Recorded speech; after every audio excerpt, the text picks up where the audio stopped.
কিসের জন্য দাঁড়িয়ে আছে বলো তো? বলো। তুমি তো মানে রোল টোল কিছুই বিক্রি করো না, তুমি যে শুধু লোক কেনা বেচা করো নাকি? লোকটাকে এমনি এমনি ডাকো, সবাই বলছে কমেন্টে। শোনো, যারা বলার তারা বলবে, আমি ওইসবে কান দিই না। শুধু যদি এগুলো বলে তাহলে এরা কিসের জন্য দাঁড়িয়ে আছে বলো তো? এই এতগুলো লোক আজকে অন দা ক্যামেরায় হ্যাঁ, বলছো তুমি। হ্যাঁ, এরা কিসের জন্য দাঁড়িয়ে আছে? রোল খাওয়ার জন্য। রোল, চাও, মোমো, জিজ্ঞেস করবো, এদের জিজ্ঞেস করবো। তুমি কি কি নেবে বলে দাঁড়িয়ে আছো? রোল কি রোল? তুমি দাদা বলো কি খাবে বলে দাঁড়িয়ে আছো? রোল তো আচ্ছা এমনি এমনি ডেকে নিয়ে এসছেন না আপনারা এমনি এসছেন? আমরাই এসছি। আপনারাই এসছেন?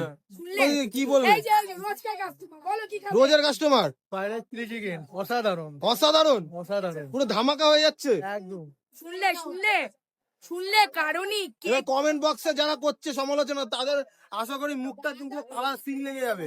আমি ওই জন্যই কে কি বললো না বললো কান দিও না, সোজা চলে আসো সজল ফাস্টফুড সেন্টার। মায়াবী মায়ার টানে একদম।